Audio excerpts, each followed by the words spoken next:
Let's get this party crazy. Let's get it crazy. Raise the roof. How you guys doing? How are you? One and all. It is a glorious day. It is a glorious day here at Hack Shack Studios. I'm RT Bear, and I'm going to be talking at you, with you, through you for the next hour or so. We got some big news. Big news.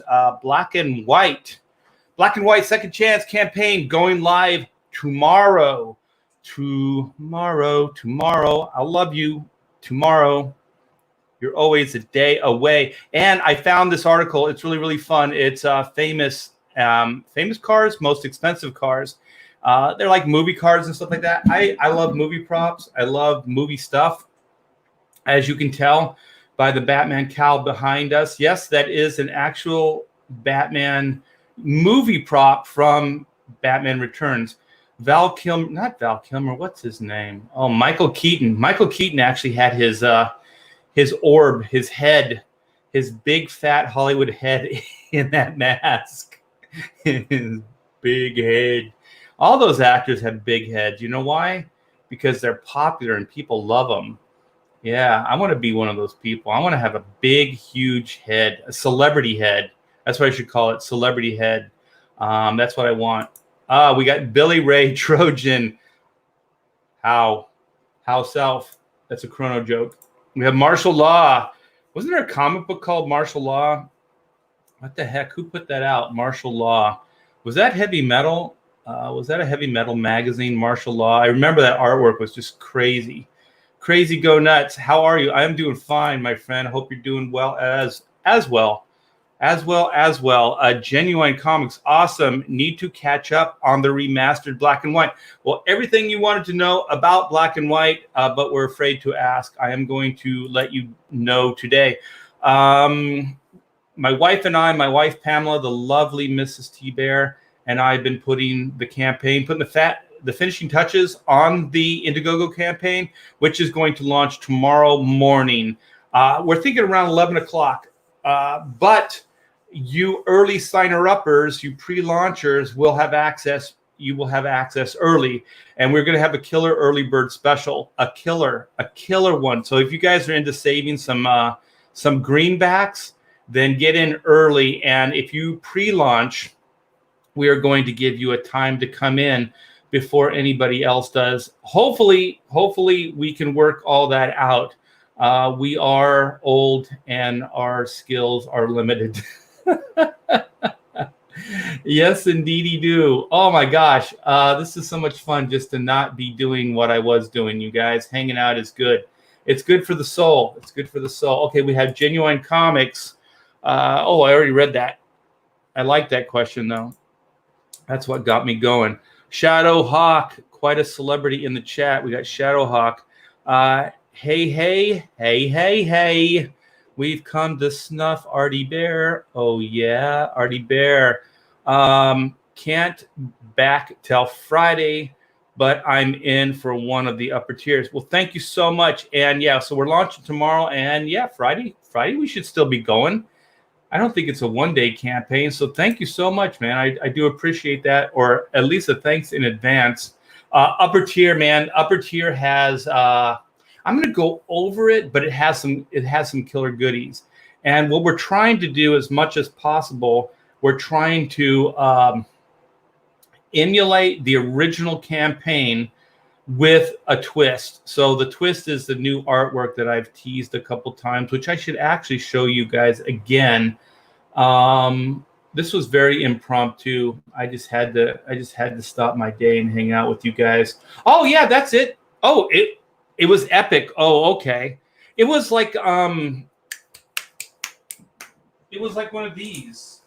It was like a magazine, right? I mean, like a magazine size, but it was square bound, right? Like a big graphic novel. I would love to crowdfund something like this in the future. A comic book, bigger size. I think this is how the European comics come, actually. I have, let me see if I can find it. I think it's on my shelf somewhere. But I have my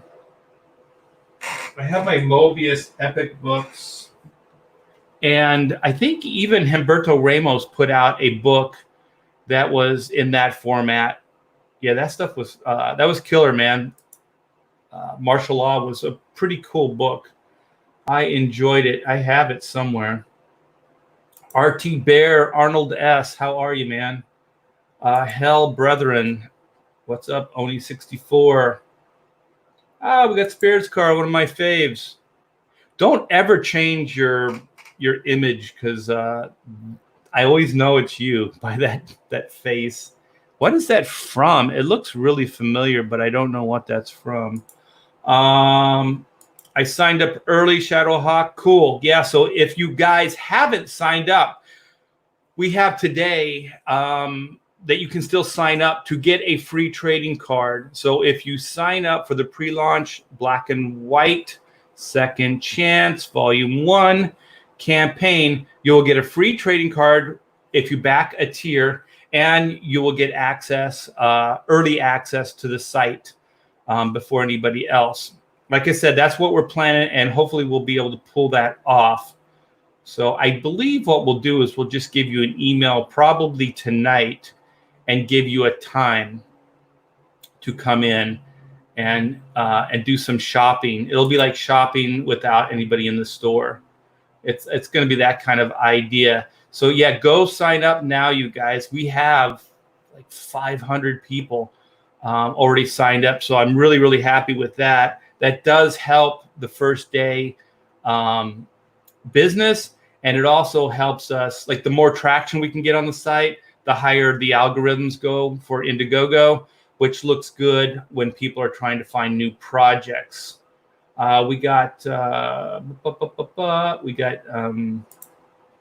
I borrow ideas. Like I say, always just the good ones. Hail RT Bear, what's up, man?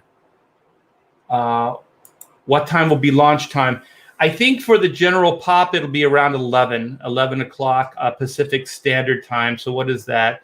11, 12, 1, 2, something like 2 o'clock, I guess, Eastern Time. I'm up for the Bat Cowl tier. No, this thing stays with me. I was going to sell it a few years ago because I felt like I couldn't take care of it very well.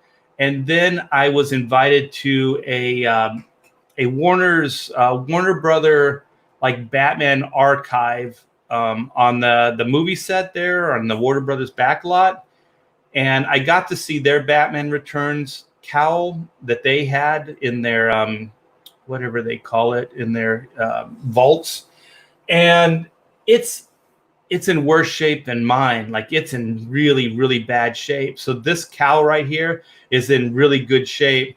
So I just decided to keep it because I was thinking like I wasn't taking good care of it. But if the archives, the Warner archives can't take care of it any better, then I thought there's no way. I should have a plexiglass case for it. I do for my my Catwoman cowl, but I don't for this one. And also the Catwoman and the Batman one are made out of different material. This is a softer material. The Catwoman stuff is more like a pleather. It's like a molded leather. It's pretty cool. It actually aged better. But yeah, the cowl stays with me, Marshal Law. Hell the chat. Yes, always hell the chat. You are the reason for my existence. Yes, I want the Art Adams book too. What the hell, man? I can't just give away everything. Vilnid, what's up? What's up, man? What's up? Oh man, we got one of my buddies. We got one of my buddies, my pontificator buddies. We got Comic Book Bob in the chat. How are you, brother? How are you? He does a drawing stream now, and he's a brave soul, man. He's drawing live for you guys. You should go check out his channel. Good stuff. How are you? What's up? The character is from a German silent film. Is that The Cabinet of Dr. Calgary? I have heard of all that stuff peripherally. I've never seen the movie, sadly. Tim Burton's Batman is still the best. Thank you. Thank you. The Gothic detective.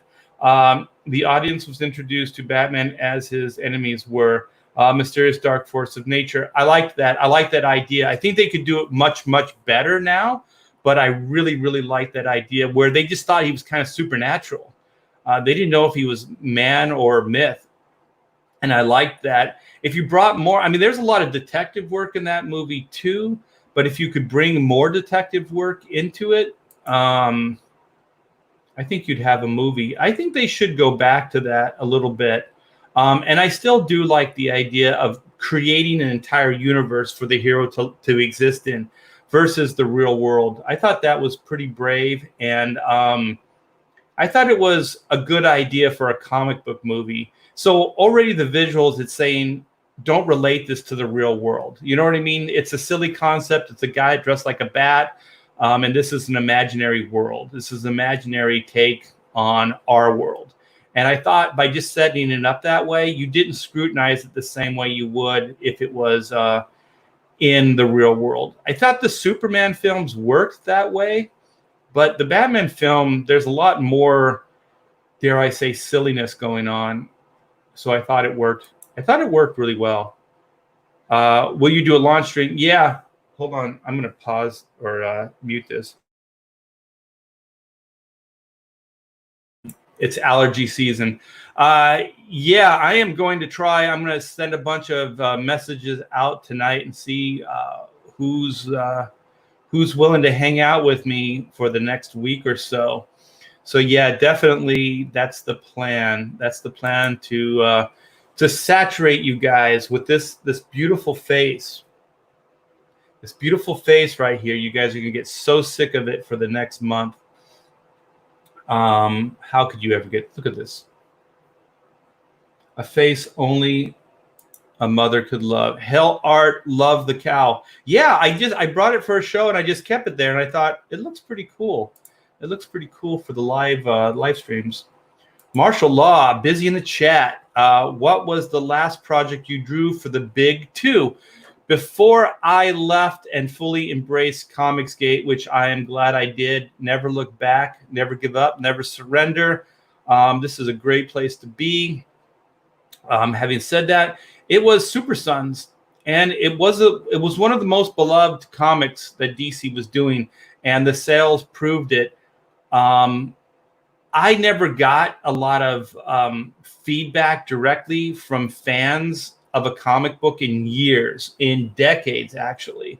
I've been doing this for, I say 35 years, but it's been a lot longer. I mean, I'm probably pushing 40 years now.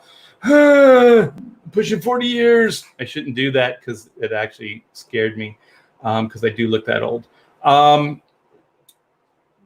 But yeah, I got a lot of feedback from people that were fans, and there were dads, there were parents that were saying, I could actually pick this book up and read it with my kids.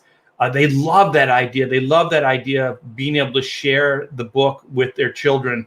And it wasn't one or two people. It was a lot of people. And then when I had to quit, I initially wanted to stay on the book and at least see it through because it was a mini series with Carlo Barberi and Pete Tomasi. Those are two. If you guys see their work, support it. Those guys are really, really not only talented, but they're good people too. Really, really good people. Support their work. But I couldn't keep the black and white pace going. And hang out with Comicsgate and hang out with you guys and do two projects at the same time.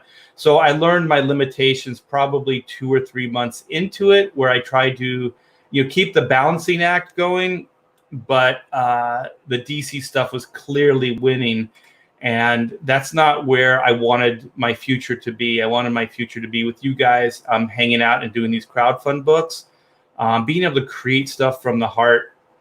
For a change, I feel like I've put my time in. I've paid my dues to the industry. It's time to do something I want to do, which was the plan, and I've been doing it ever since for the last 2 years or so. So yeah, that's my long-winded big two. So before I did Super Sons, I was still over at DC. So the New 52 stuff I did was I did Deathstroke.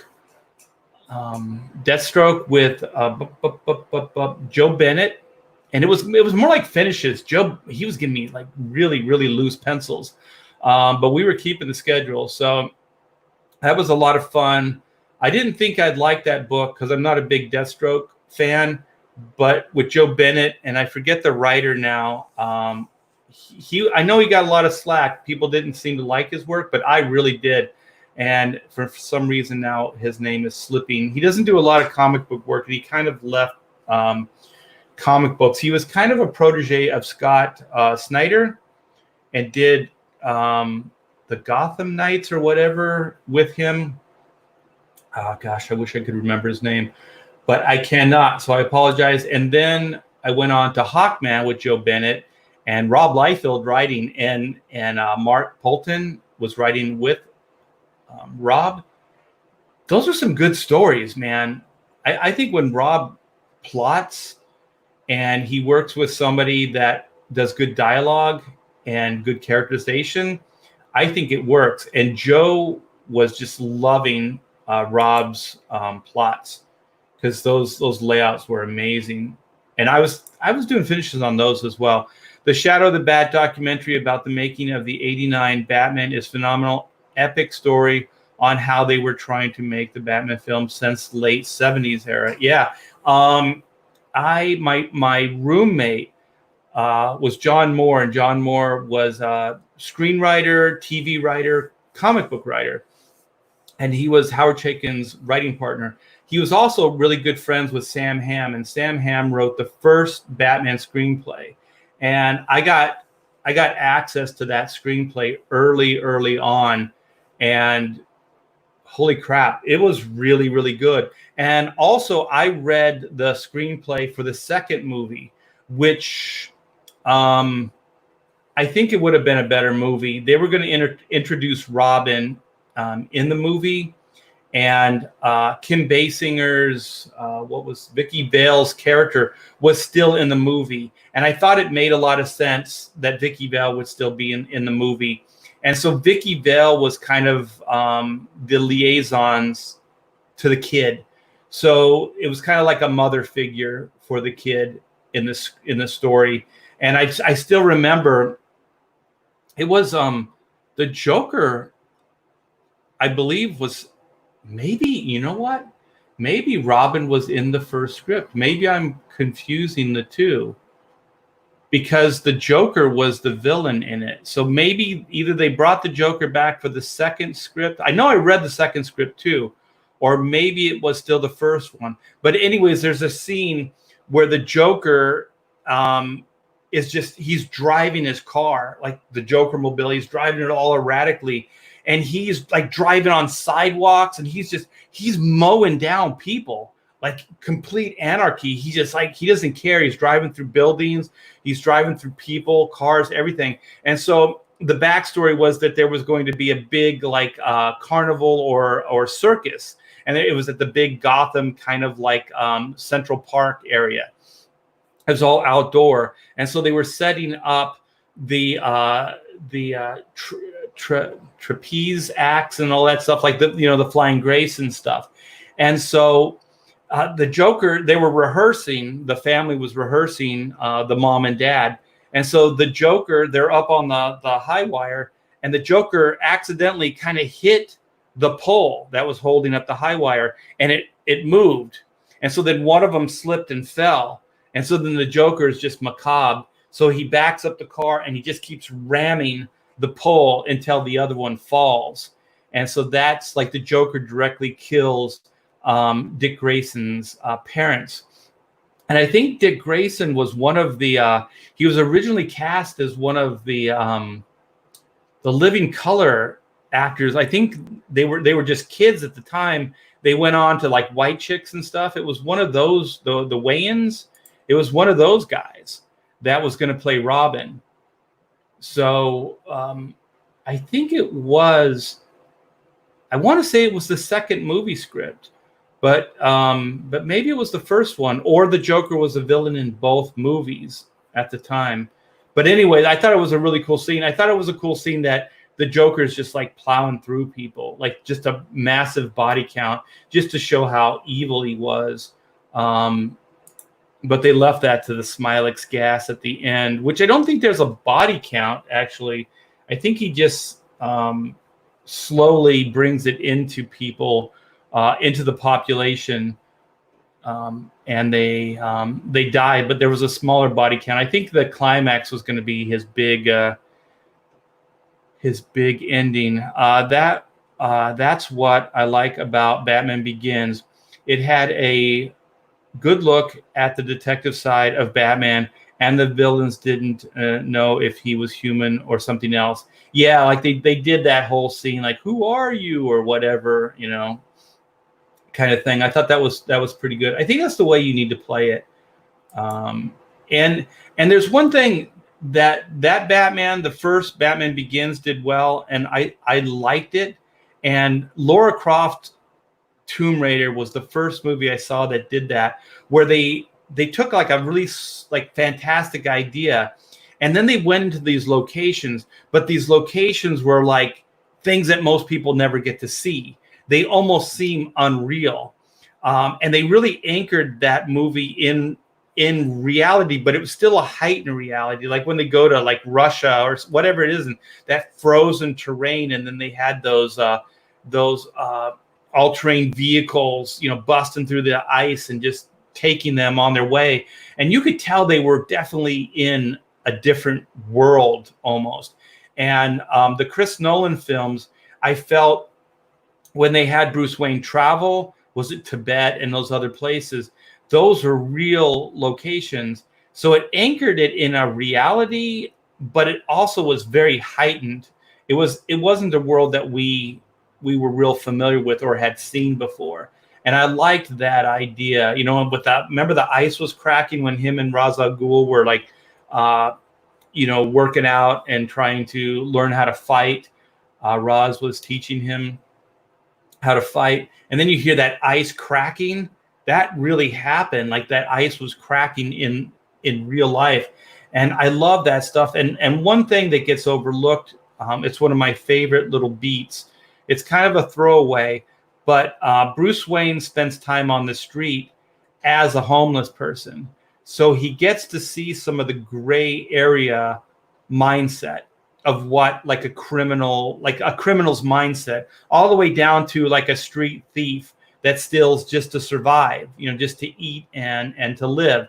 And I thought that was really cool. It's just a little throwaway. I think he steals an apple and then goes to jail for it or something like that in another country. But I thought that was really neat, because it showed a level of depth in the character, that he wasn't just interested in, you know, these super, you know, crimes. He was also just wanted to psychologically understand it on all levels, you know. And it was a little thing, but I thought it was very cool. It was very cool.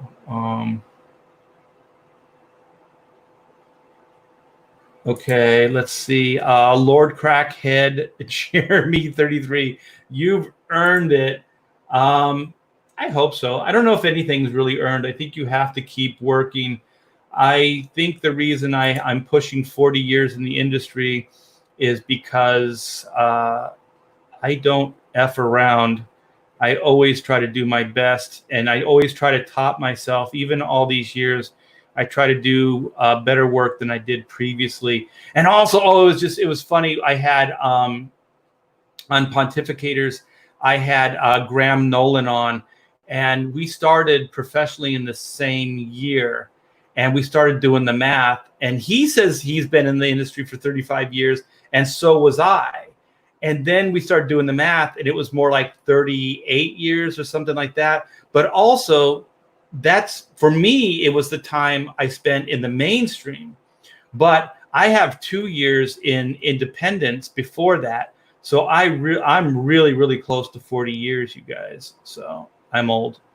Cam67 says, hey, Art, longtime fan since the days you were inking Jurgens on Superman. Yeah, that is pretty much, that was a few years into it, maybe 3 or 4 years working professionally, but that's still really early for me.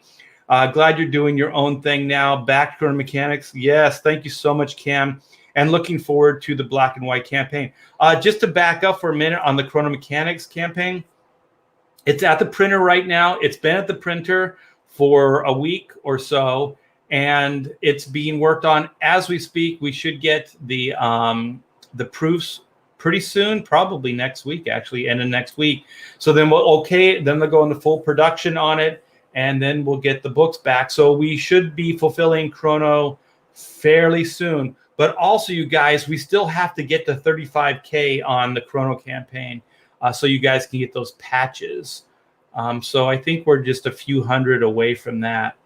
So thank you so much, Cam, for that. And I don't know. You know what? I'm going to use this opportunity to talk about Chrono for a little bit. I got to learn how to do some balancing acts now that I have 2 campaigns going. Or will have 2 campaigns going. So Chrono Mechanics Retrofit, they do more before the dawn of time than most people do all day. This number was entertaining, right, Pamela? This number was entertaining at first, and now it's become annoying. Yes. What's the number? I'll do my dance that I did when it first came. All right, let me get the camera. It's 4 4 4 4 4 4 4 4 4 4. Okay, it's 4 4 4 4 4. Did you get that? But now we'd like to see it go up a little. Maybe 4 4 5 5 5 or 6 6 6. Whoa, no, maybe we did have a 6 6 6 at one time. Yes, that was a scary time. That was a frightful time, you guys. But yeah, so we had 601 backers. At 45K, you guys, you will get the patch, the embroidered patch, and then we can get those manufactured. Who am I kidding? Who are you kidding? We're already getting those manufactured, you guys. We jumped the gun. We wanted those patches so badly. We ended up just going forward with it. Anyway, so in the updates, we show one of the cards. So this is the card that comes with the Chrono book, the Caravaggio book, I should say. And here is the patch. The mock-up. Yeah, this is the mock-up. We do have a photo they sent of it too, but I don't know. Send it to you? I can run down and send it. Yeah, send it to me and I'll show it off. Yeah, so this is still a graphic of it, but we had to okay the colors and everything. As you can see, like that's the size. It's going to be bigger than the black and white. So these are almost they're 3.5 by 3.5. They're very cool. And the reason I want to show the patches to you is there's some embroidery stuff that you can't see in the graphic here. There's a neat trim that goes around that main circle area that looks really, really cool. So yeah, you guys, if you haven't backed the Chrono Mechanics campaign, please come by, back the campaign. We are getting so close to that 45K. At 45K, we will be sending along those patches. So yeah, we have a bunch of cool tiers here. We got the featured tier, which is the book, plus the sketchbook, the work in progress book, and also, you guys, all of these tiers, all the book tiers comes with a trading card. And so then we have the mystery sketch. It kind of works as an add-on. So the mystery sketch is a developmental piece of artwork that went into making the book. So we're going to give you a piece of original artwork for only $20. There's no shipping charge because it's an add-on to the book, but it's only $20. So if you already backed a book and are looking to possibly get a cool collectible from this campaign, that's the tier, and it's original artwork for $20. And I like developmental stuff almost more than I like finished artwork. So then there's some pages here, you guys, of the interior pages, which I'm very, very proud of. This is going to be absolutely an amazing book. It's a one-of-a-kind concept. I guarantee you guys will never, ever read a book quite like Chrono Mechanics. It's going to be so much fun. And Yeah, there's a lot of heart in it too. So it's gonna be humorous, action, adventure, time travel, time traveling repairmen they fix the big machine known as time. There's a lot of cool sci-fi stuff in it. You get to see a lot of different cultures, a lot of different timelines in the story. Here's the cover for the work in progress. Here's some of the drawings that will be in the work in progress book. So some pretty cool artwork. Some of them are for the animated too. So some of the turnarounds and things. So here's one of the pieces of artwork that will be in the mystery sketch envelope. You never know what you're going to get. $20. And so these are the various Superstar collection covers. So that one is Oot by Sean Cheeks Galloway. This one is Doug by Tom Bancroft.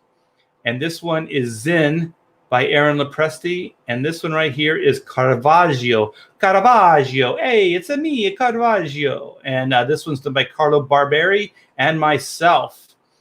And so here is the poster print package.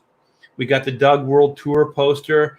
Man, that thing's killer. It's bigger than 11 by 17 too. It's oversized. So is the Time to Panic.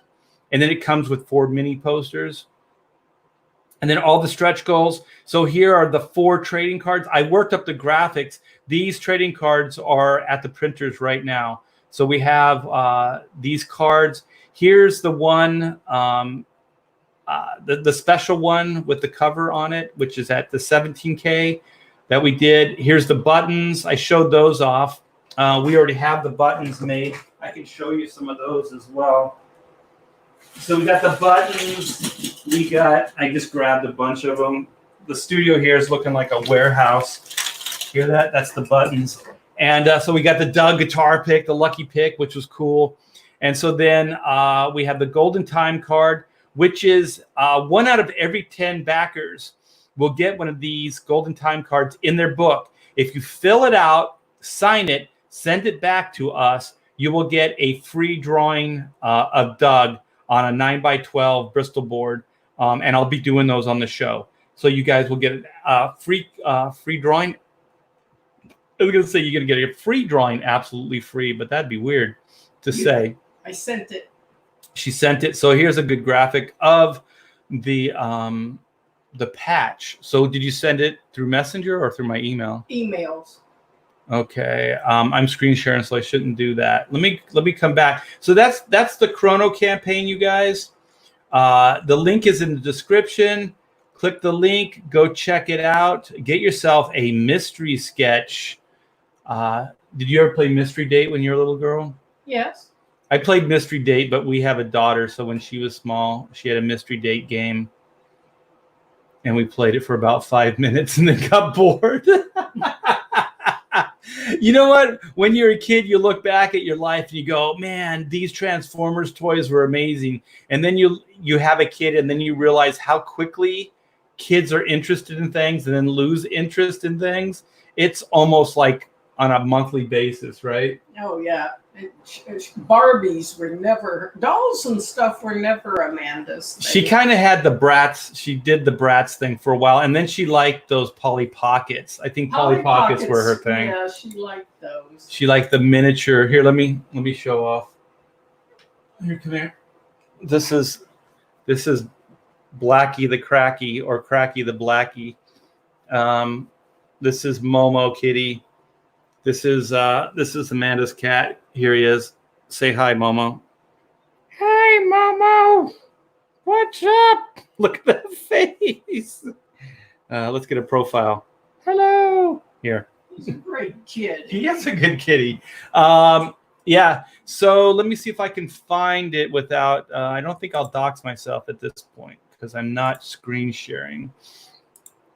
Pamela Patch. Pamela Patch. Ooh. Oh, man, this is going to be good. Let's save this. Please go. Yes, it did. Do. All right. Let me see if I can come back. Look at this. Are you in awe, Pamela, of my skills? I am. Did you see that? I was clicking away. I know. You should have seen me like 2 years ago on YouTube. I was constantly kicking myself out of my own show. I was kicking other people out. I was doing some crazy shit. Hell Art, love the cowl. Yes, I love it too. Is this Simonon? Is that how you say that? Simonon 7. Yes, we got the Willy Wonka golden ticket, but it's the golden time card. We got bomber jacket patches. Yes, they are very, very cool. Let me see if I can do this. I'm going to screen share. Boom, boom, boom, boom, boom, boom. That's my screen share music. Boom, boom, boom, boom, boom, boom, boom, boom. I just wrote that. I wrote that, you guys. TM, trademark, RT Bear. This is it, man. Look at this. This is killer. And so if you guys ever thought we were messing around, we're not messing around. This patch is real. This is not just us making stuff up. Look at that. That is so cool. 3.5 by 3.5. And you can see the Sector 7 area, the T9.2, there's a raised embroidery. What would you call that? Hump around the blue area. What do they call that? A raised stitching? You like to see me just fail publicly, don't you? No, I shook my head. Yes. Yeah, but you got to give me the name of it, because You said the name. That's all I could come up with. Raised stitching. Yeah, so it's raised stitching. It's gold, and I don't know, man. It really shows the patch off. That centerpiece, it really does. It looks. Oh my gosh, this is so cool. When are we going to get this? Soon, right? Yes. They'll be here by, it said either, because I forgot to look, either July 2nd or the 5th at the latest. Okay, so next month, early next month. Right. Oh, killer. Just in time for fulfillment. Yep. Hells yeah. All right, got to click that. So there's your patch, man. There's your patch. And this right here, these are your other stretch goal goodies. Look at this. This is horrible. Look at I got a bunch of these. They're all in special bags, you guys. So look at what Pamela does for you. So on this side, we have the team 9.2 of Sector 7 button, and then on the other side we have the guitar pick. We have Doug's lucky pick, and so here's all the leftovers. The lucky picks. Yes. It's so cool. We got a little Doug image on there. That's the guitar sound. That's when you double pick really fast. That's what the sound. Embroidery. Ha! Thank you. It's raised embroidery, I guess. Still trying to decide between a bomber jacket and an army surplus jacket. Ooh, I used to wear an army surplus jacket. Yeah, you did. I did, with my bell bottoms and love beads. And love beads. Yeah, you had all this like love hippie stuff, and then you had like military. You had a foot in both sides, right? Oh yeah. Yeah, you were pro-military and pro-peace. I'm surprised they didn't beat you up. Today they would have beat you up. Both sides. Both sides would have beat you up. They'd go, "You're not a true hippie. You got a military jacket on. Beat her up." And then if you were like, doing something pro army, they'd go, she's got her love beads on. Beat her up. Maybe the 60s, early 70s was more of a loving time. Is that what you're saying? Or you're not going to say? Oh, yeah. I'm sorry. I'm vegging out. She's vegging. I got the kitty. Well, he's falling asleep. All right. So Nighthawk Warriors here. Hi, Art T Bear. What's up? Shadowhawk says, I got an old army jacket and it gets all my patches. Cool. I think there's a lot of other Comicsgate patches as well. So before I show you, I have a tab and I'm going to tease it. I'm going to show you the campaign early. I'm going to go through it really, really quick, but I'm not going to do that right now. I have something fun, and Pamela and I are car people. So we have this article that I found, and It's famous cars, the most expensive movie and TV cars to ever grace our screens. So I almost bought a movie car, and Pamela will back me up. I'm not lying. And what car was that, Pamela? The Black Beauty. It was the Black Beauty. It was. It had just been restored by Dean Jeffries, and he was the original designer, creator of the Black Beauty from the Green Hornet 67 TV series. So, and it even had the papers in the glove box. yeah, it had the pink slip in it, so it was authentic. So look at this. Look at this. So this looks like the James Bond car, the Aston Martin. So when you think of some of our favorite movies, tons of the greatest cinematic triumphs have centered around really cool cars. And though they might look like they just got off a lot goes into making of these iconic cinematic cars. Directors spend hours making sure the car has the right appearance sometimes. I think a lot goes into the designing. Let's give those guys some credit. Sometimes if the car is doing stunts, directors will make multiple variations of the vehicles in case one gets destroyed. Needless to say, this can sometimes be pretty expensive. Let's take a look at some of the most expensive cars in pop culture history, shall we? Wow, that's a pretty good setup, right? Yeah. It's a good setup. So number one, I don't think these aren't like a top 20 or anything, right? These are just random, right? I have no idea. Or they by price, maybe, but usually don't they go by lowest to highest in a countdown? Anyways, this is the Back to the Future DeLorean 1985 estimated value $100K. So which version is this? Because sometimes they'll be like, they call it close-up versions of the car.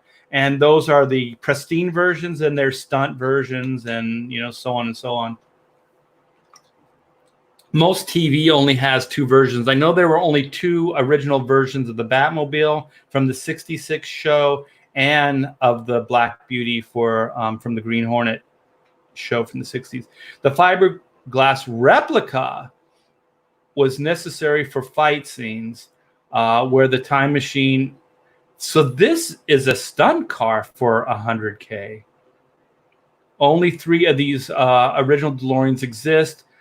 2 were abandoned, and the fiberglass versions were scrapped altogether. You can see the time machine replica, one of them at least at Universal Studios Orlando. It's probably out in the heat. It's probably getting destroyed. So if I'm getting this right, this is one of the stunt cars. So it's not even a close-up car. So this is a 1949 Mercury Series 9cm Chrono Mechanics custom convertible. This is from Greece, 1978, $600K. Well, look at the car. Yeah, actually, that thing is gorgeous. Yeah, the DeLorean's cool. If I was a bigger fan of Greece, I would want this. But actually, just out of these 2 cars, I think I'd rather this one. Because this would be cool, like just driving her on Sunday, just driving around the downtown area. So yeah, I think we all know this was the villain's car, right? Because it's got the little spikes coming out of the axles. So Grease Lightning. Yeah, that's not the hero car, though. That's the villain's car. So 1966 Ford Thunderbird convertible, Thelma and Louise, 71,500. The classic Thunderbird from Thelma and Louise is the 1966 Ford. I think we all know this. The car was designed by MGM for the film. The car was designed.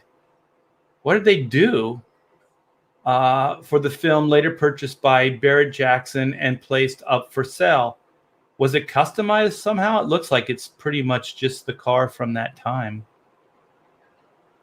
I don't know how they customized it. The interior of the car is white. The exterior is unique turquoise.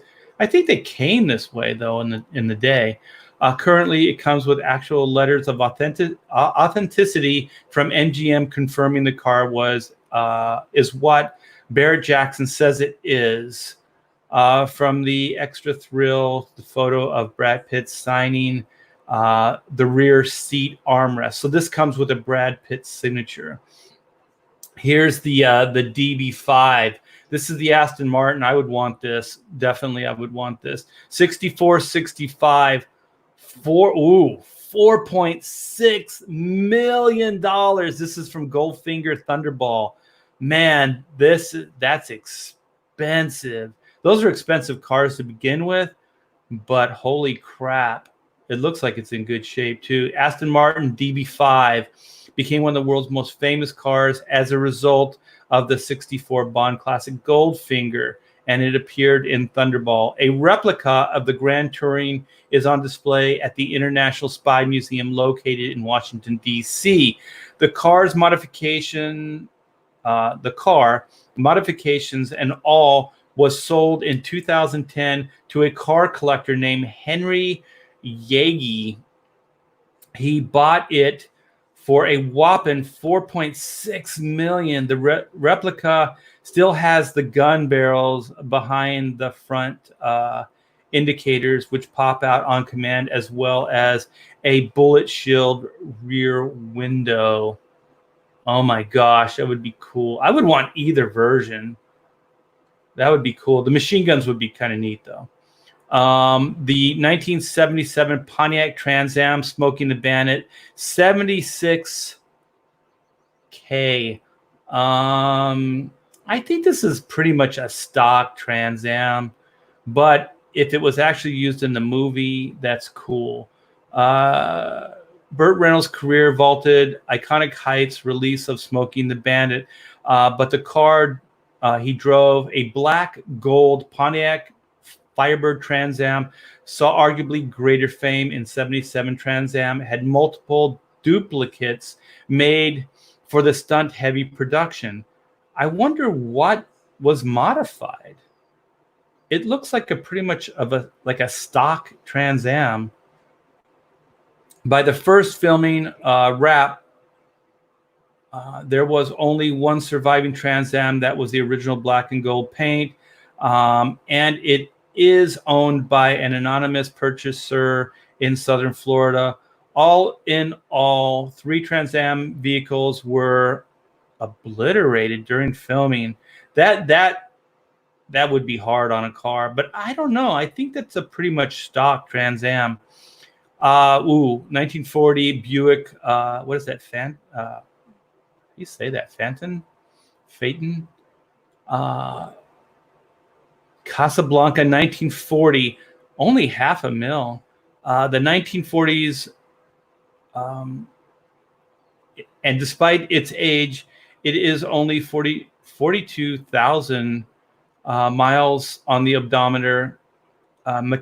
Was mechanically restored in 1990.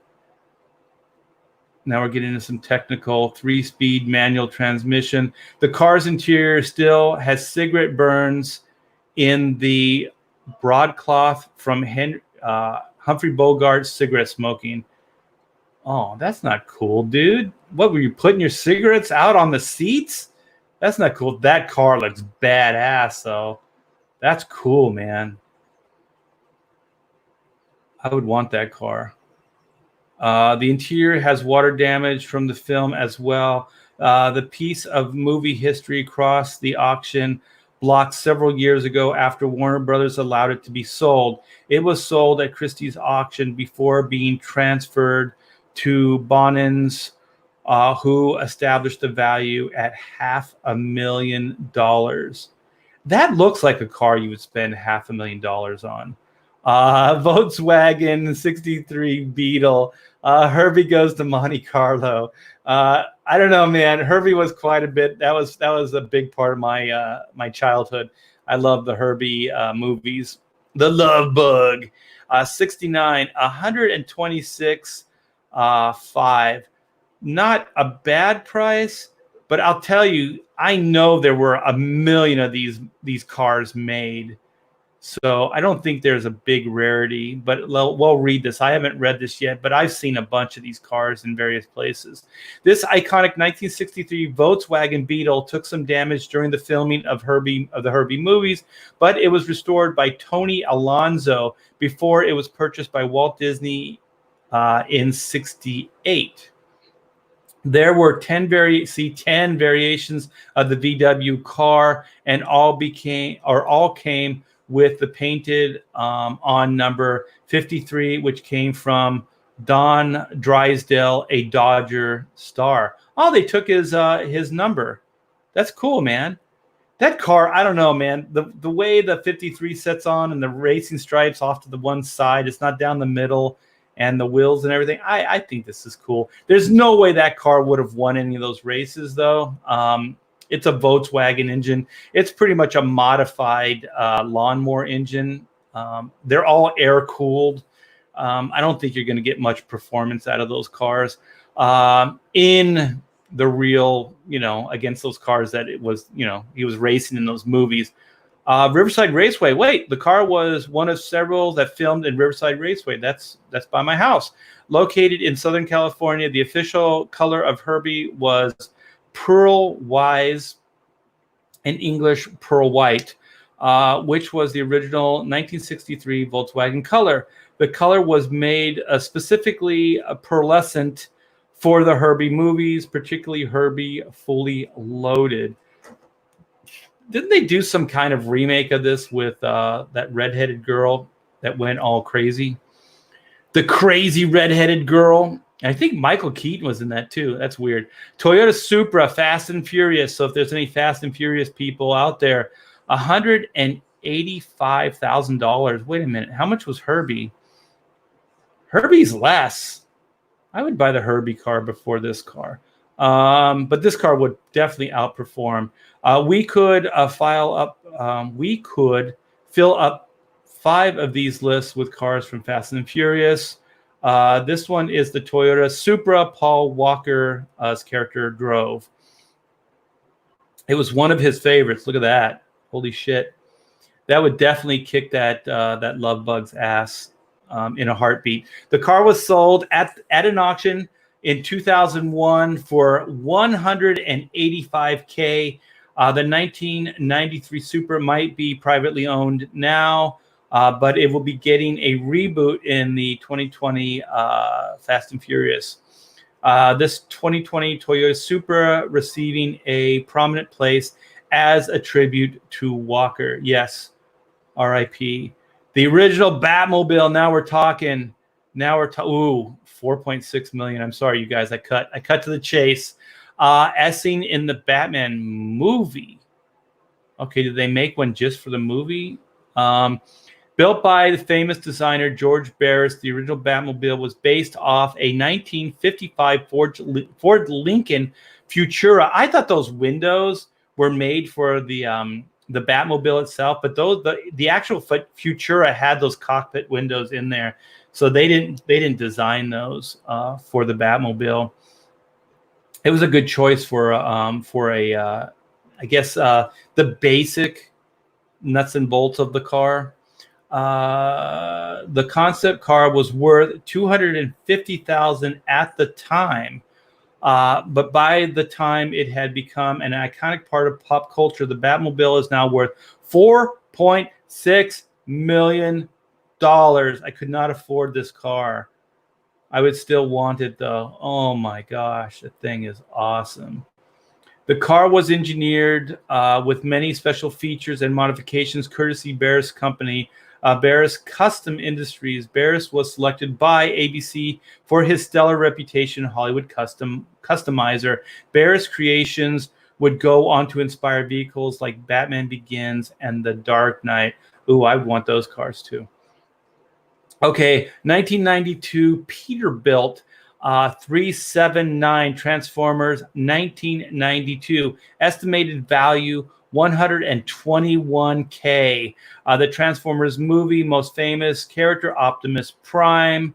So I saw in the documentary they show them finding this car and then restoring it. They did do a lot of work on this car. There's a lot of customization on not this car, but this truck. So, okay, it was made in 1992, and it is currently on an auction lot at Barrett Jackson, who is valuing it at $100K. So why does it say 121K then?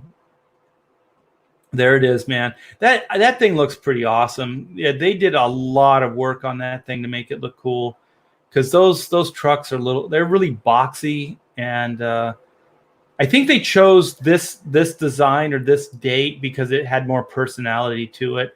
But they did do a lot of work on this thing. For Transformers fan, the choice of the truck was a controversial choice. Yeah, because they wanted possibly the more modern version of trucks, but this thing had more personality. Yeah, pretty much the same thing. But fans actually ended up falling in love with the stunt truck. Bay chose the truck as a tip of the hat to 1971 Spielberg film Duel. I remember that film. That was actually a pretty cool psychological thriller. I dug that movie. It was like a made-for-TV, I think. 1912 Rolls-Royce, 4050 HP, open drive. What's that? Landelette. My Fair Lady, 1964, 550,000. My Fair Lady. This actually predates me, but way predates me. Okay, most striking image Rolls-Royce. Coach work done by Power is Now. Okay, I'm just kind of giving the highlights because I think there's a lot of cars here. Yeah, not a big. Oh my gosh, holy shit! I did not expect that. That is pretty ancient looking. That'd be cool to tool around though on the weekend. Sunday morning drive that to church. 1968 Ferrari 275 GTS 4 Spider. The Thomas Crown Affair, hell yeah. 1968, $20 million. Holy shit. Sitting in a lot in RM Shelby's in Monaco is the famous vehicle from the original Thomas Crown Affair. The vehicle comes with a V12 engine and gets 300 horsepower. This bright red Italian thing, as it was referred to in the movie, is the final of the 10 Nart Spiders built by Ferrari. This is very rare. There were only 10 built. Holy shit. Holy crap, look at that. Shit, I want that in my garage. That would be cool, man. I like the Thomas Crown Affair too. I like the story. It was the third to last of its series ever built by the famous Italian automaker. The Ferrari was designed by whatever, I can't say that guy's name, and it is certified by Ferrari. Steve McQueen, the star of the movie, was reportedly quite obsessed with the Spider. I think there's another Steve McQueen movie car in this top 10 or top whatever the hell it is. I'm not even going to pretend to say this name. Touring of Victoria. Oh, this is from Titanic. Very little interest in this car. 1997. 176,000.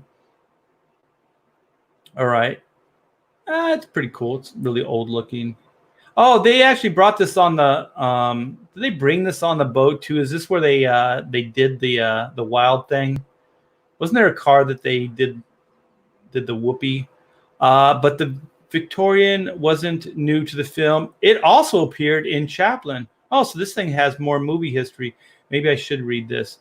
Touring 8 decades later, the filmmakers of Titanic would copy this design and to complete this period's aesthetic for the Oscar award-winning film.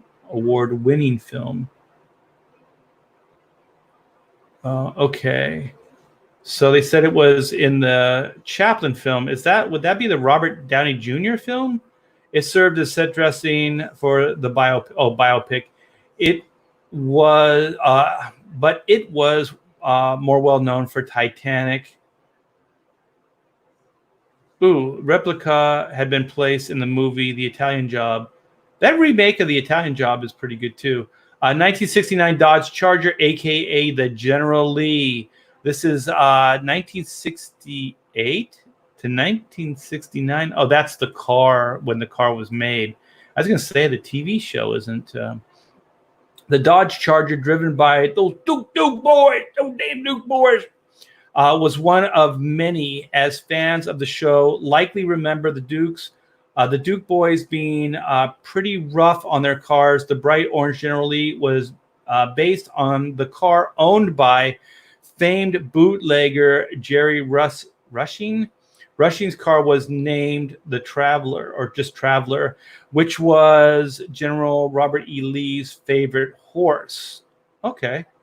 Horse, car, kind of the same thing. Wow, that front end is really low to the ground. I think they lowered this car. I don't think that's the original suspension. That is a big car, man. That's a long-ass car. Holy shit. You could tell when they jumped that thing on the TV show that that car was just destroyed. Because they'd always cut it. They would always just kind of have it starting to land, and then they would cut the scene to another one, another shot of it kind of smoothly driving after that. Traveler's the name of the vehicle in Moon Runners, which was released in 1995 or 1975, and was the precursor to the Dukes of Hazzard TV. Wise, this 1969 Dodge appeared in every single Hazzard episode but one. Famously, the muscle car really did have its back doors welded shut. Back doors? There are only 2 doors on this car. There are no back doors. The hell are you talking about? Do your homework. Yeah. So they probably were never tempted to open the door. This was probably a close-up, a car, I bet you, because there had to have been like multiple cars made. Oh, here we go. This is the car. Number 15 is the 1968 Ford Mustang GT390 Fastback, $43,000. I'm surprised that's all, but it's probably a pretty stock car.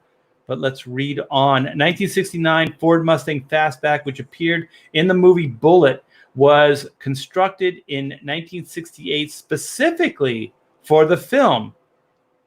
Did Ford make it specifically? They got to go into more detail. Warner Brothers created it. How did they create this thing? This is kind of misleading. Hollywood royalty after its appearance in the hit film. The vehicle is now owned by Sean Caron of Henderson, Tennessee. Look at that. Holy shit. There's some cars that look exactly the way they should, and they perform exactly the way they look. Look at that thing. Holy shit. I'm not a big green car fan, but that dark forest green like that looks awesome.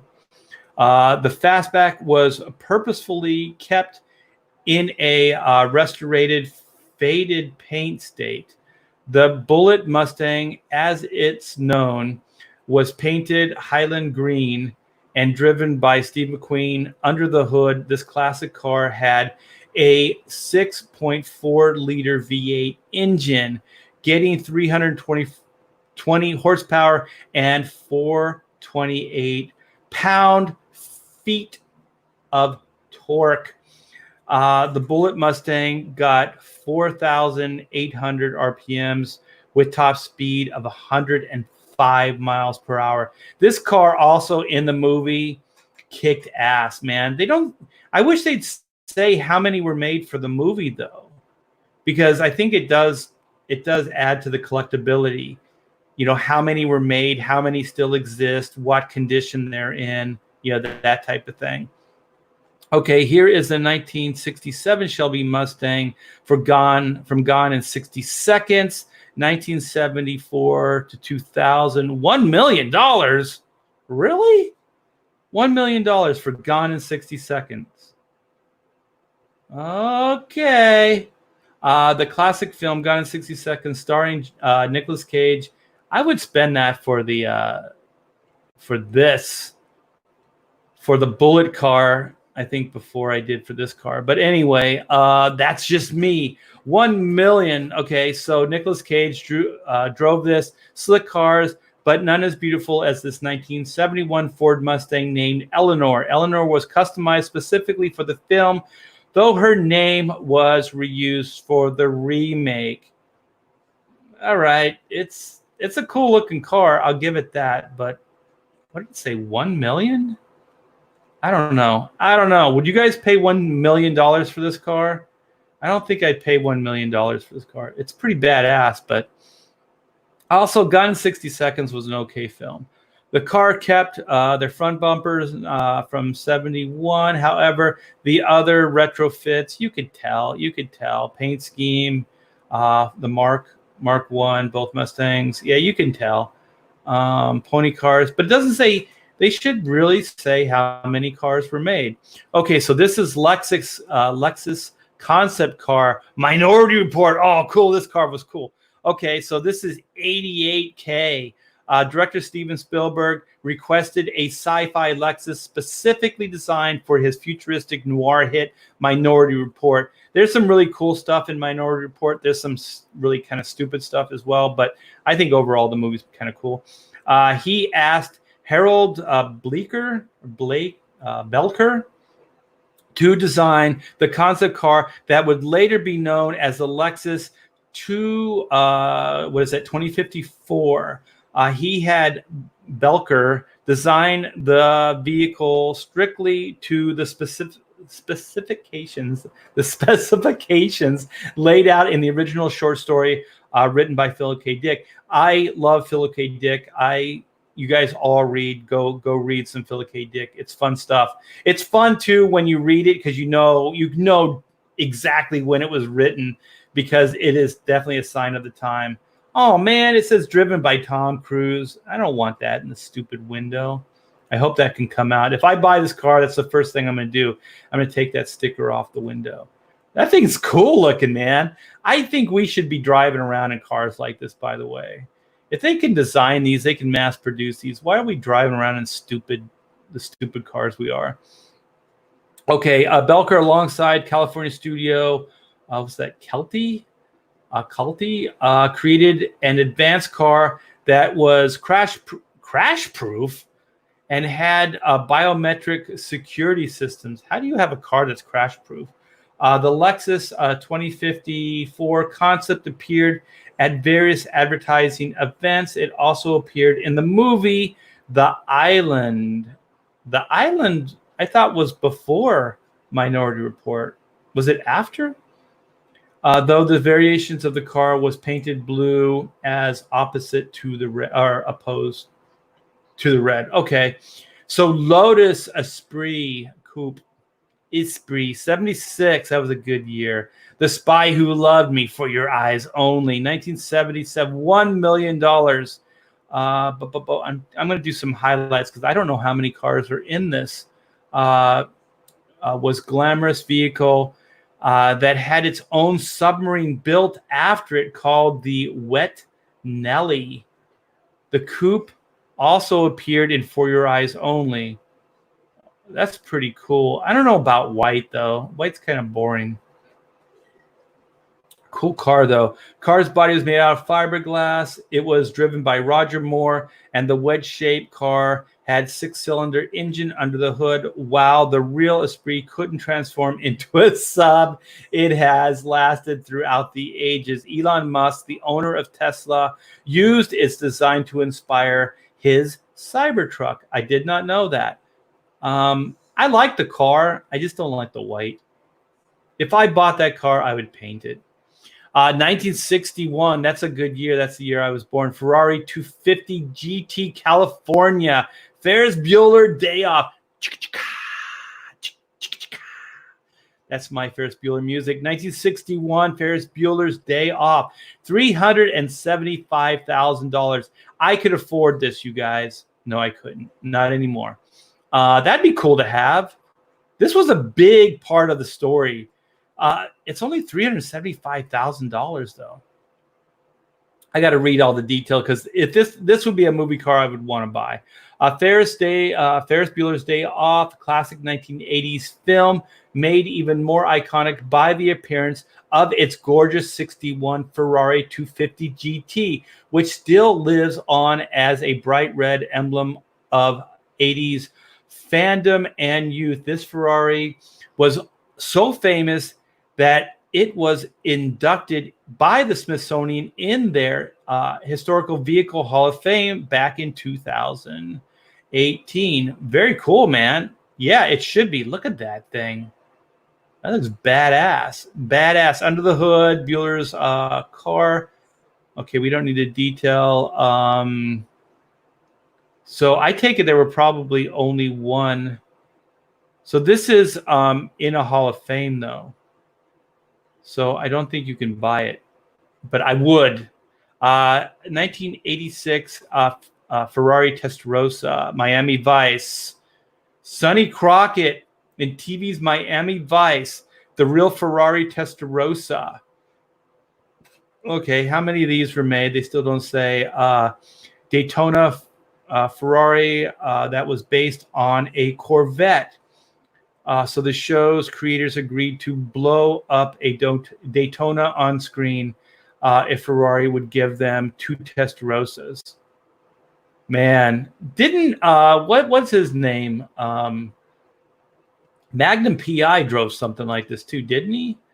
But his was red.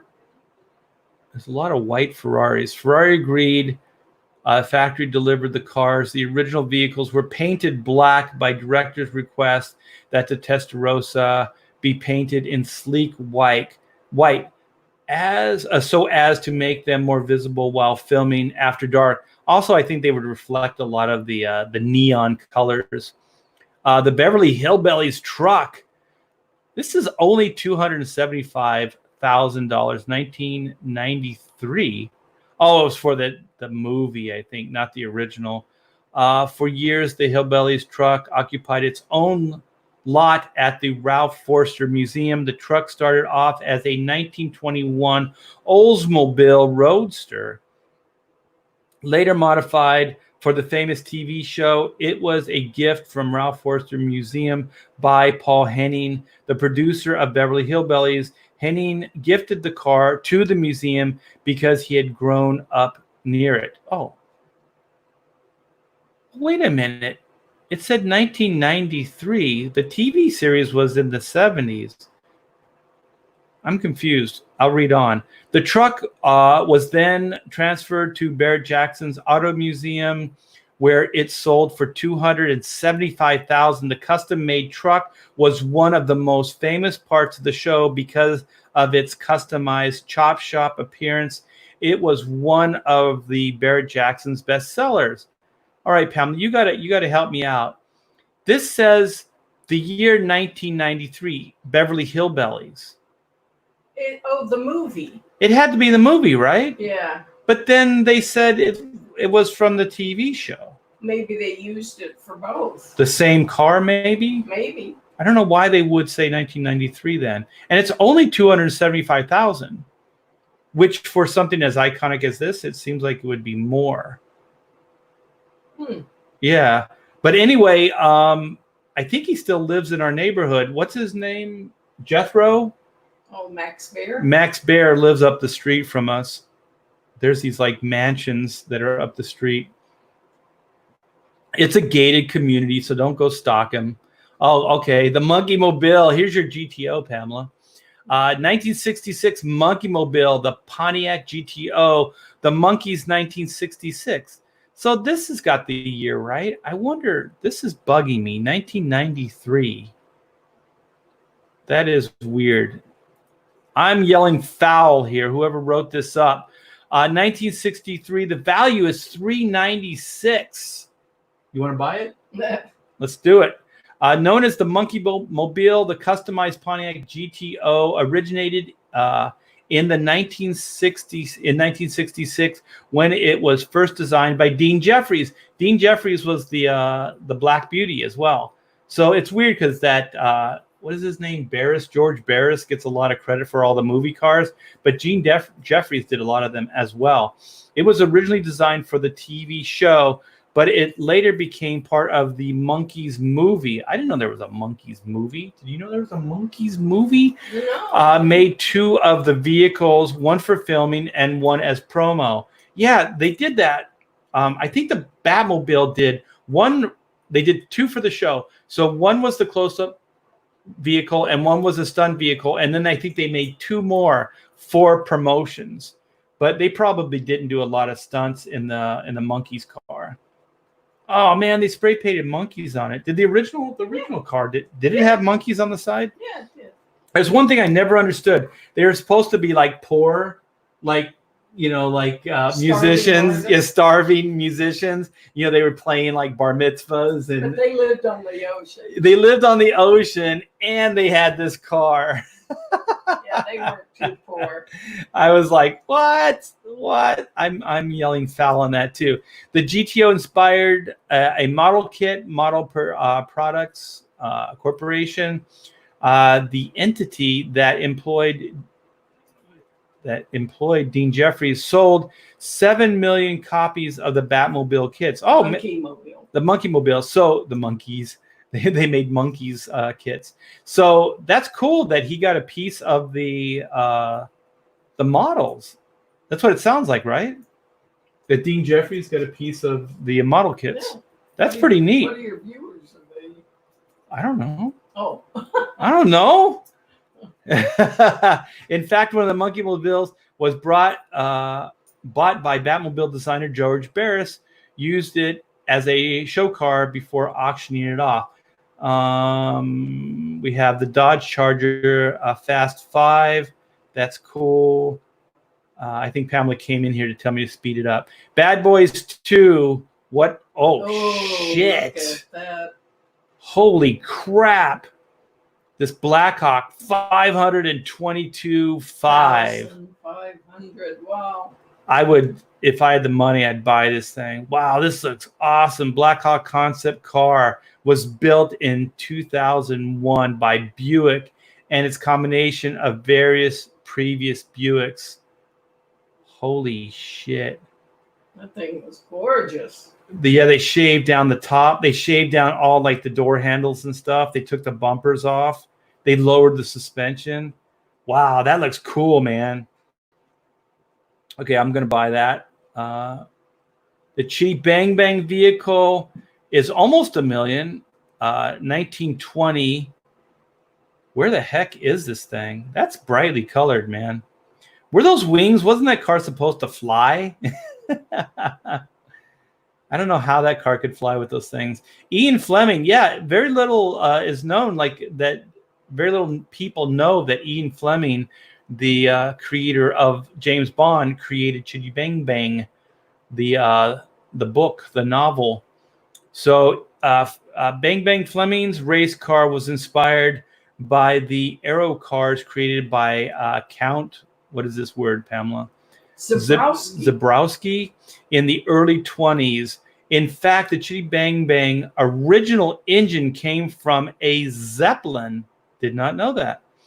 Chitty Bang Bang's name came from the sound the vehicle made while idling, though some historians have claimed that the name originates from a body one song for the film. 6 duplicates of the car were. There's 6 of these. See, this is information that each one of these should have. There's 6 of these cars out there. I wonder if they're all still out there, actually. 6 duplicates of the car were created, all with fiberglass parts to them, though one duplicate was engineless. So that was probably, as they say, the close-up car. Wow, that looks pretty cool, man. All fiberglass.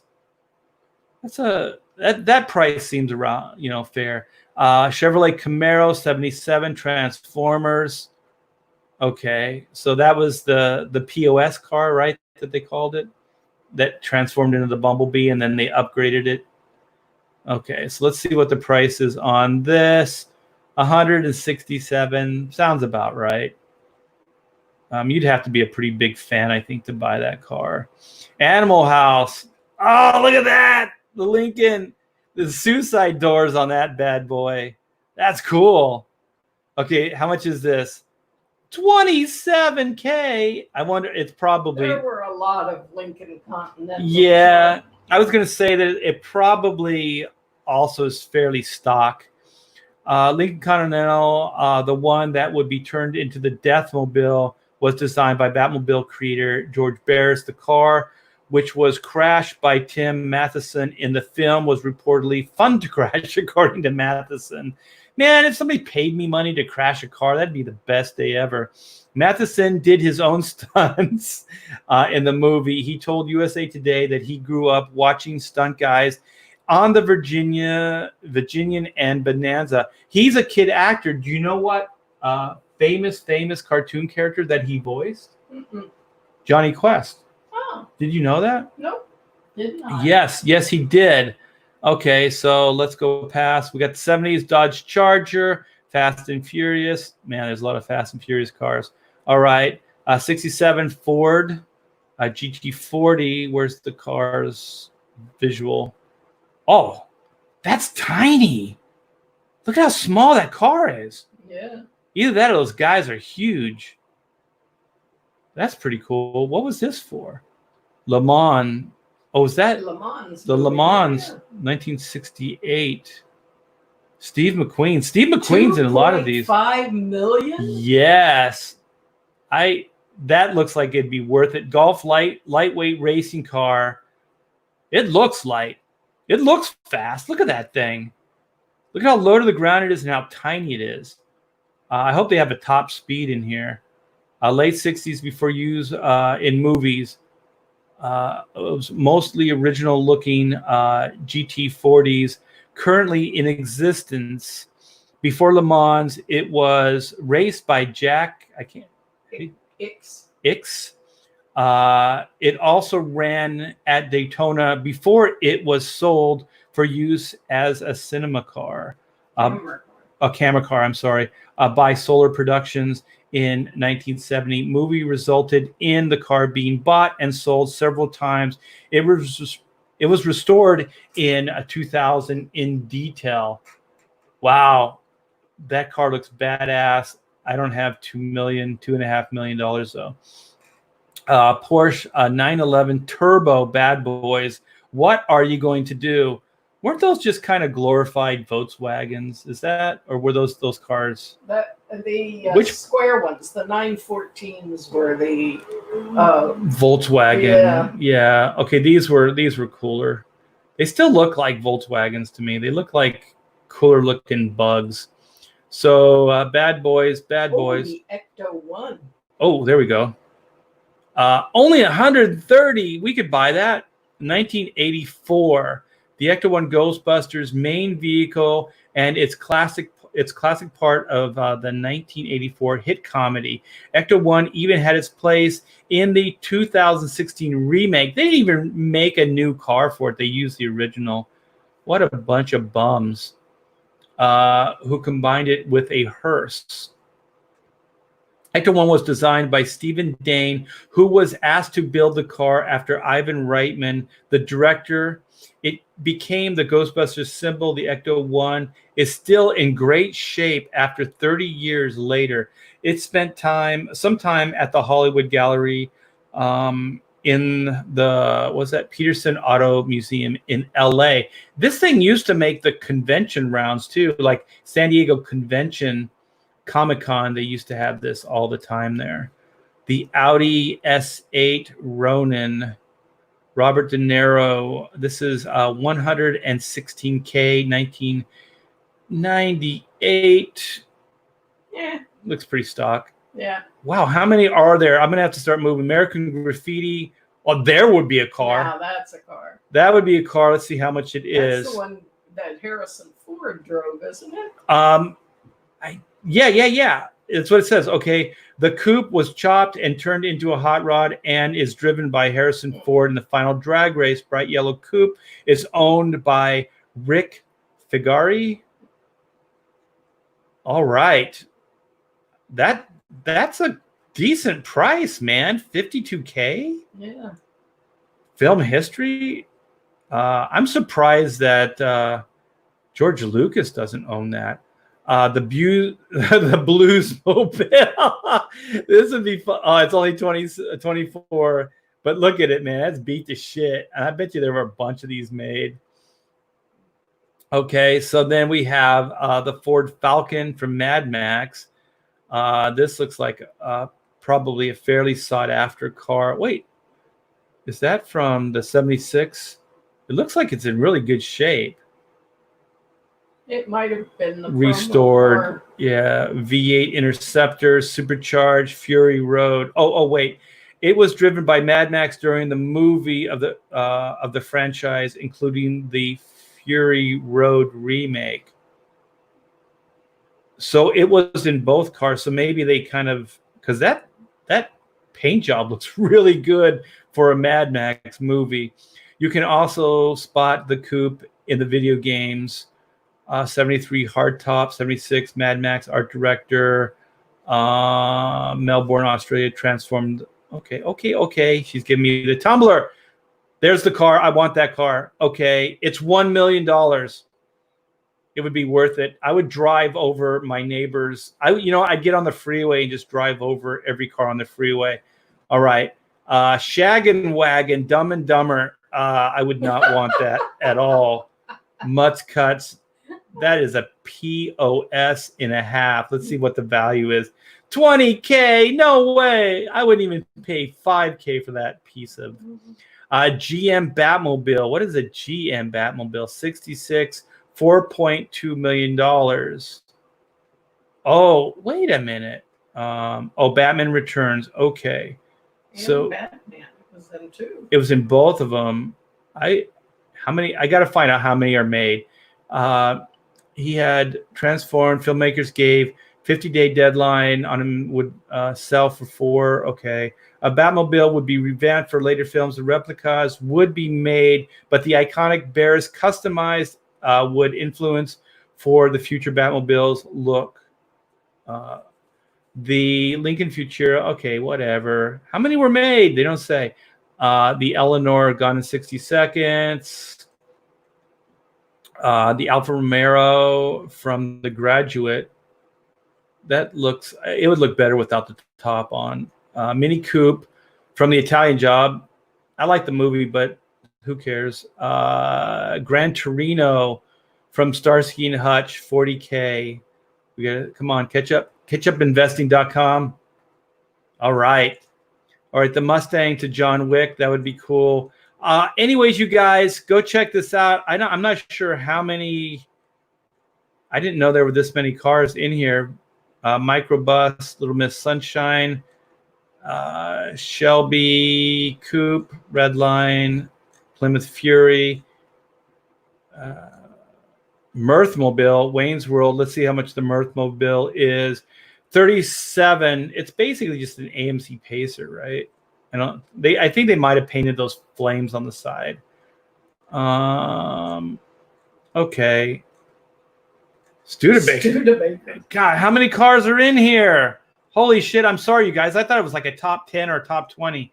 I would never got into this much detail. These all look kind of lame, though. National Lampoon's Vacation, Roadmaster Convertible Rain Man. Yeah, we're getting less cool as we go along. While I was gone, did you guys do the 18 van? The 18 van was not in here, actually. No. Yeah, they're getting into some really weird Italian Job, Lamborghini Italian Job. Yeah, I'm going to come back, you guys. Yeah, the A-Team should definitely be in there. It should definitely be in there.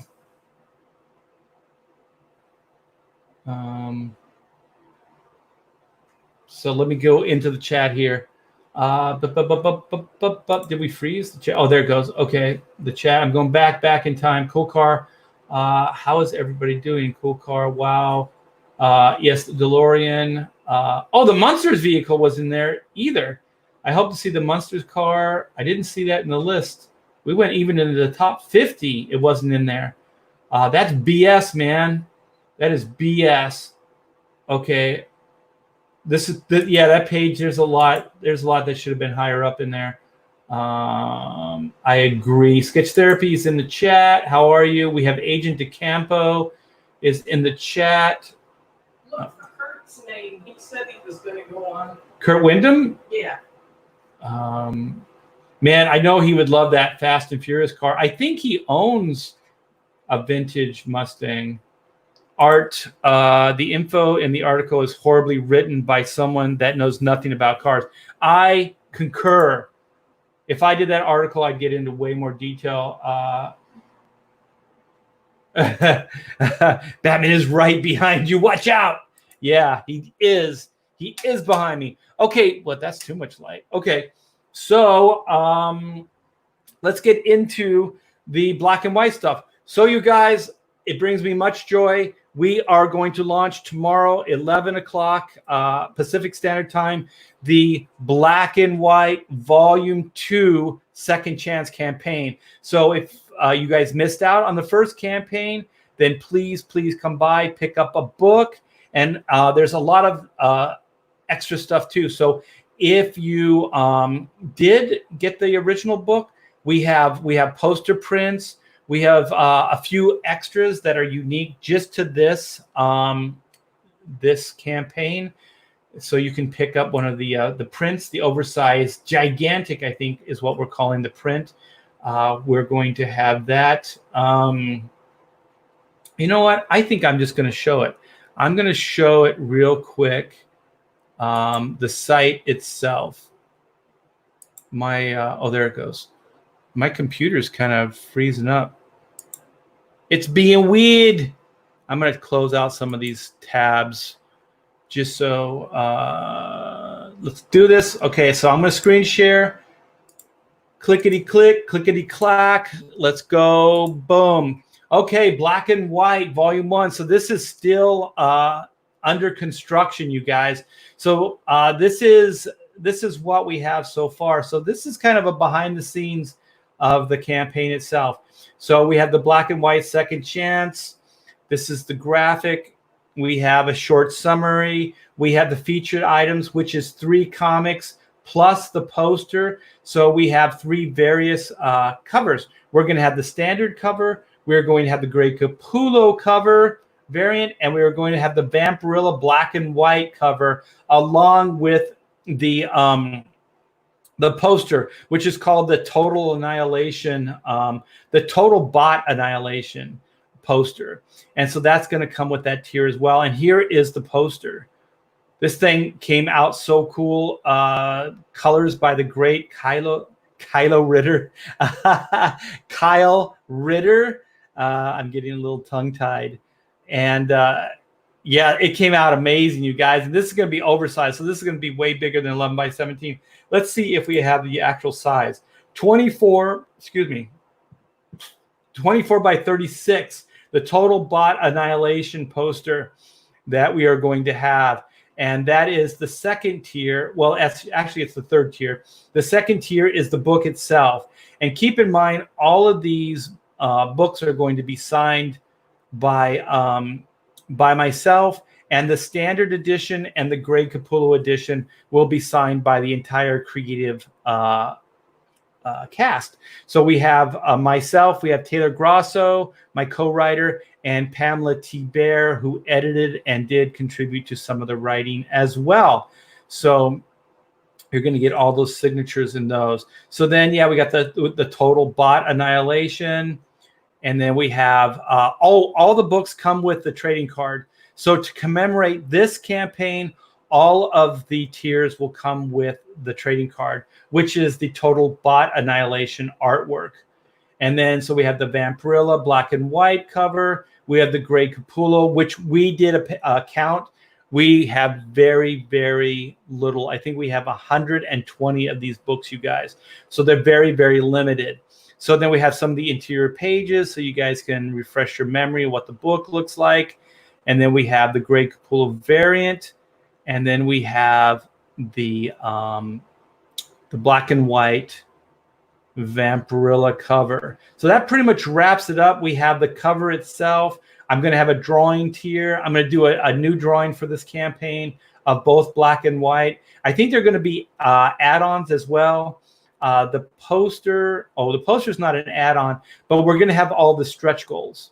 So the stretch goals are offered in the killer bot tier. So you can get all the stretch goals, the patches, the buttons, the bookmark, the limited, mini print, everything that's in that campaign, the trading card.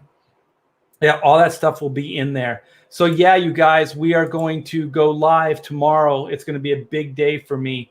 Big day. Launch it now. No. I still have some hype to do. Sweet Jesus, that's beautiful. Thank you so much, Sketch Therapy. There was a lot of work that went into that poster print. So I'm glad you guys like it.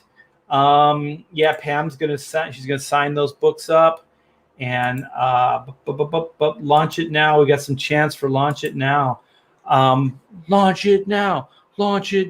So no, there's still a few things I have to do. I believe some of the write-ups I got to double check, and then we have to do they're like add-ons. So when you check out, they're going to be suggestions. So there's going to be two of them. They're going to be the drawing that you could add on to any tier, and the stretch goals that you'll be able to add on to any tier. So we don't offer them separate as its own tier. So those are going to be add-ons. So as you're checking out, otherwise it would have had to been like book plus, down the line, and there would have been a million tiers that way. So I think that's it. I have one more thing to show you guys. I just did this graphic before the show, and it's pretty cool. Not that graphic. That's for the chrono. It's this graphic. So another thing that we are going to do is the stretch goals had a sticker. It was Stick It to the Bots, it was called. And we are out of those. So instead of going and reprinting those, I thought we would do a bigger sticker. So this is going to be pretty massive. It's not going to be quite the size that you see on the screen, probably a little smaller, but it's going to be of the total bot annihilation artwork. So we're going to feature this on the sticker. So you're going to get a big, huge sticker of black and white just destroying the bots. And I don't know, you guys, this worked out perfect. So I don't know how, but sometimes just things work out. And black, his total annihilation of this bot is in the circle, and Whitney's decapitation of the other bot is in frame. So I managed to get all of this stuff in there. So that's pretty amazing. I am really, really pleasantly surprised that it all worked out. Usually these things don't work out for me, but this thing just fell right into place. So I think the sticker looks awesome. So this is probably going to be up on the website as well, just because I want the graphic to be there and to show you guys what the sticker will look like, because it's going to be different than the original campaign sticker. And and I do have to come up with a graphic for all the stretch goal goodies. I believe Pamela took a picture of it and sent it to me, because we're going to do it as a photograph. So then we still have time, you guys, for the pre-launch. So the pre-launch link is in the description. So click on that, sign up for the pre-launch page, and you will get this card absolutely free with the backing of any tier of your choice. So if you sign up, you'll get this wonderful Zach Bradley card absolutely free. And if you sign up, you will get access to the site early. We are going to have early bird discounts. So everybody that signs up is going to get access to the site early. So you can basically get in the store and shop, ransack, if you will, the shop, and get out before anybody. So we are going to have very, very limited early bird specials. So we're going to have some of the tiers at a discounted price. So if you like to save money and get cool stuff, that's how you do it. So I hope that worked. I hope you guys got to see the sticker and the card. I never know if I'm clicking the right buttons. So let me see. What do we have? We have Late Kick One says, have you had arrangements to go on different shows like Frega, Skits, Vinny? And yeah, I'm gonna do the rounds, man. I'm gonna make the rounds for sure. At 11 a.m. tomorrow, and that's Pacific Standard Time. That's the time it's going to open up for everybody. But if you pre-launch, you'll have access to it early. So Unlucky Skydiver, what time zone? That's Pacific Standard Time, so that's California time. So what did I say? It was 2 o'clock Eastern Time. Is that right? 11, 12, 1, 2. Yeah. So it'd be 2 o'clock Eastern Time. So what time zone? I believe I just answered that. So very cool. West Coast. Yeah, definitely West Coast. So I just say California time. I don't know why. So that was fun. We got to share some cars with you guys and share this campaign. And if you guys could go to my Twitter, I have some announcements on Twitter. Please help tweet those out. Any word of mouth is helpful and definitely wanted. So if you could please help out. Guerrilla marketing is all I have. So I don't have big budget. I don't have a lot of money. So I rely on you guys and the rest of Comicsgate to help out.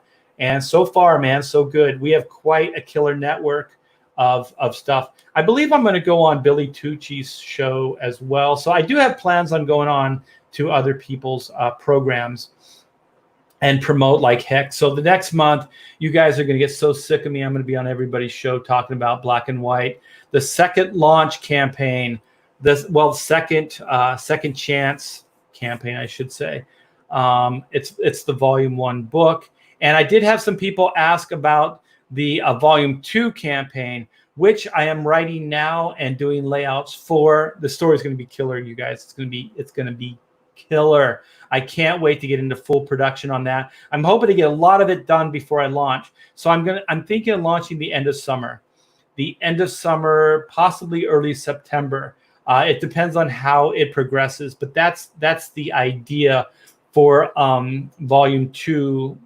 Black and White, and that will be the follow-up and the end to the story arc. So I do appreciate all your patience waiting for me to come out with that story, but I don't believe if I would have jumped right into this, I would have the same story. Sometimes things take a little bit of time to percolate in my head. Yeah, it was good, man. Talk about the Pops Walt Simonson interview. Yeah, Walter is definitely one of the good guys. He's one of the greats in comics, and he did help me out a lot in my early years. What's Billy Tucci's show called? It's called Pop XP. The Pop XP. I believe that's what it's called.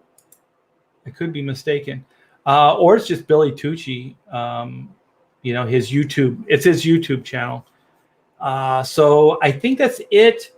I'm going to go grab some dinner. It's around dinner time for me. Thanks, you guys, for hanging out. Please, like I said, help get the word out. Black and White is going live tomorrow at 11 West Coast time. And please do sign up. If you sign up right now for the pre-launch, which is in the description, you will get that free trading card done by our buddy Zach Bradley, which came out killer. So you'll get a free trading card packed in your box. Oh, and last thing. These books, stretch goals, all of this stuff is done. The only thing we're going to have to print up is the stickers and the oversized poster. So the poster and the stickers and the trading cards are the only thing that's going to be new. And believe me, as soon as we go live, we're going to, we're going to start talking to our manufacturers, which some of them we already have talked to, our vendors, and we're going to get in full production on those things already. So we don't have to wait. Those things are guaranteed. So that's what we are going to do. So very, very cool, you guys. Have a wonderful evening. Thanks for the hang. Help spread the word.